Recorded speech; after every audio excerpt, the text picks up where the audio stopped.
그가 나간 후에 예수께서 이르시되 지금 인자가 영광을 받았고 하나님도 인자로 말미암아 영광을 받으셨도다. 만일 하나님이 그로 말미암아 영광을 받으셨으면 하나님도 자기로 말미암아 그에게 영광을 주시리니 곧 주시리라. 작은 자들아, 내가 아직 잠시 너희와 함께 있겠노라. 너희가 나를 찾을 것이나 일찍이 내가 유대인들에게 너희는 내가 가는 곳에 올 수 없다고 말한 것과 같이 지금 너희에게도 이르노라. 새 계명을 너희에게 주노니 서로 사랑하라. 내가 너희를 사랑한 것 같이 너희도 서로 사랑하라. 너희가 서로 사랑하면 이로써 모든 사람이 너희가 내 제자인 줄 알리라. 시몬 베드로가 이르되 주여, 어디로 가시나이까? 내가 가는 곳에 네가 지금은 따라올 수 없으나 후에는 따라오리라. 주여, 내가 지금은 어찌하여 따라갈 수 없나이까? 주를 위하여 내 목숨을 버리겠나이다.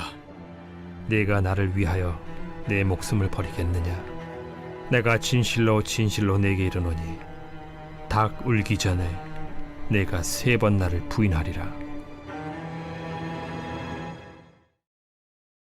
오늘 본문의 말씀은 예수님이 사랑의 기준을 정해 주셨습니다. 34절에 보니까 내가 너희를 사랑한 것 같이 너희도 서로 사랑하라. 여기서 너희는 제자를 말하는 것입니다. 지금 상황을 보시면 가룟 유다는 지금 예수님을 팔러 나간 상태입니다. 베드로는 그날 밤을 넘기지 못하고 예수님을 3번 부인하게 됩니다. 다른 제자들은 다 도망가 버리고 요한 같은 경우는 벌거벗은 채로 도망갔다고 했습니다. 그러니까 예수님이 바라보는 제자들은 예수님을 팔고 부인하고 도망가는 제자들을 말합니다. 어떻게 보면 배신자들이죠. 그런데 예수님께서 제자들을 끝까지 사랑하셨다고 했습니다. 그리고 그 제자들의 발을 씻기셨습니다. 예수님이 하신 말씀의 핵심은 배신자도 사랑하라, 원수도 사랑하라는 말씀입니다. 이것이 예수님이 말씀하신 사랑의 기준입니다. 더군다나 이 용서하고 사랑하라는 말씀은 그냥 권면하는 말씀이 아니고 명령하신 것입니다. 그냥 그렇게 해보도록 힘쓰라, 그렇게 하는 것이 좋은 거야, 그런 말씀이 아니고 준엄한 하나님의 명령입니다. 왜냐하면 이 용서와 사랑에 우리의 구원의 문제가 달려있기 때문입니다.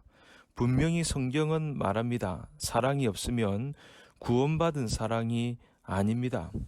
요한일서 3장 10절을 말씀해 하나님의 사람과 마귀의 자녀들이 나타나나니 무릇 의를 행치 아니하는 자나 또는 그 형제를 사랑하지 아니하는 자는 하나님께 속하지 아니하니라. 또 14절에 보니까 우리는 형제를 사랑함으로 사망에서 옮겨 생명으로 들어간 줄을 알거니와 사랑하지 아니하는 자는 사망에 머물러 있느니라. 그 형제를 미워하는 자마다 살인하는 자니 살인하는 자마다 영생이 그 속에 거하지 아니하는 것을 너희가 아는 바라. 여러분, 예수를 믿으면 구원받습니다. 그러나 사랑을 하지 않아도 믿기만 하면 구원받는다는 말은 아닙니다. 예수를 진짜 믿으면 반드시 원수도 사랑하는 자가 됩니다. 여러분 중에 내가 예수를 믿었지만 원수도 사랑하게 되지는 않는데요 라고 말하면 주님을 진짜 믿으시는 것이 아닌 겁니다. 정확하게 십자가의 복음으로 예수를 믿지 않으셨기 때문에 미워하고 용서하지 못하고 사랑하지 못한 채 있는 것입니다. 이 점에 대해서 분명해야 하는 것입니다. 하나님께서 용서하라, 사랑하라는 말씀을 권면으로 하지 않고 명령으로 하셨습니다. 네덜란드의 코리텐붐이라는 여사가 있습니다. 이분은 세계 2차 대전 때 유대인을 집에 감추어 준 것 때문에 독일 군들에게 붙들려서 수용소 생활을 했습니다. 말할 수 없는 고초를 당했습니다. 고문을 당하고 벌거벗겨서 여인으로서는 견딜 수 없는 모욕을 당한 것입니다. 사랑하는 베티라는 언니가 그 수용소에서 죽어갔습니다. 다행히 코리텐붐 여사는 죽지 않고 전쟁은 끝나고 다시 살아나왔지만 독일 그러면 치가 떨리는 것입니다. 그런데 하나님이 이 코리텐붐 여사에게 독일 민족들에게 사랑을 증가하라는 명령을 하신 겁니다. 내가 독일을 용서한다. 내가 독일 사람들을 사랑한다. 독일 사람들도 하나님이 치유하시기를 원하신다. 하나님께서 그 메시지를 코리텐붐 여사에게 독일에 가서 독일 사람들에게 전하라는 것입니다. 도무지 할 수 없을 것 같지만 하나님의 강권하심 때문에 코리텐붐 여사가 독일 전역을 돌아다니면서 하나님의 말씀을 증거한 것입니다. 수많은 독일 사람들이 위로받고 용서받고 마음의 치유를 받았습니다. 그런데 어느 집회에 가서 그 말씀을 증거하고 나갈 때 인사를 하게 되었는데 독일 사람들이 이 코리텐붐 여사에게 감사의 표현을 하려고 인사를 하려고 줄을 서 있게 된 것입니다.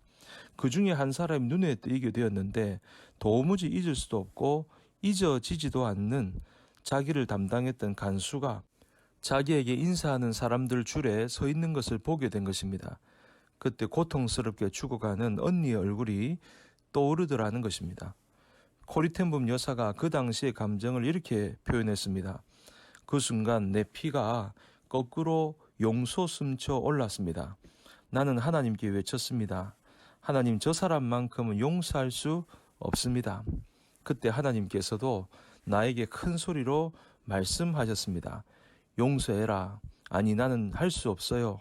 용서할 마음이 생기지를 않아요. 아니다, 코리아, 용서해라. 그러던 중에 그 사람은 계속 다가오고 있었습니다.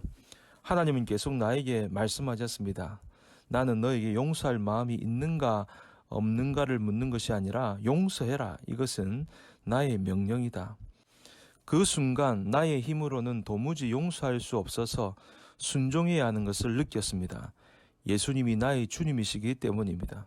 드디어 그 간수가 내 앞에 섰을 때 우리 둘은 서로의 얼굴을 확인할 수 있었습니다.